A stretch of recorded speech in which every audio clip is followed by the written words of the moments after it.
డెహ్రాడూన్లోనే number 1 university అంటే DVS global university అండి.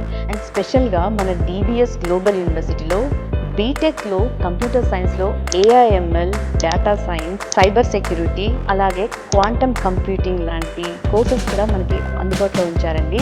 And ఇక్కడ స్టూడెంట్స్కి 100% ప్లేస్మెంట్స్ అయితే ఇస్తున్నారండి. అండ్ ఫర్దర్గా ఇక్కడ మన యూనివర్సిటీలో ల్యాబ్స్, ఆడిటోరియం, స్పోర్ట్స్ చాలా స్పేషియస్గా, ముఖ్యంగా సిట్టింగ్ చూడండి ఎంత నీట్గా ప్లేసింగ్ ఇచ్చారు మనకి. అండ్ బుక్స్ కలెక్షన్స్ కూడా చూసారు కదా, నంబర్ ఆఫ్ బుక్స్ కలెక్షన్స్ అయితే నీట్గా ఆర్గనైజ్ చేసి పెట్టారండి, చూస్తున్నారు కదా. అండ్ వెరీ ఈజీగా, కంఫర్టబుల్గా ప్రతి స్టూడెంట్ తీసుకుని ఐడెంటిఫై చేసి బుక్స్ చదువుకోవడానికి అయితే చాలా కంఫర్టబుల్గా ఉందండి. లైబ్రరీ చూస్తుంటే చాలా పీస్ఫుల్గా అండ్ వెల్ ఆర్గనైజ్డ్గా ఉందండి. అండ్ మంచి ఇన్ఫ్రాస్ట్రక్చర్తో, మంచి లైటింగ్తో, ఫ్రెష్ ఎయిర్తో, మంచి కూల్ బ్రీజ్తో చాలా కంఫర్టబుల్గా ఉందనే చెప్పచ్చు. మీరు ఫుల్గా లైబ్రరీ కూడా చూడొచ్చు, చాలా పీస్ఫుల్గా ఉందండి.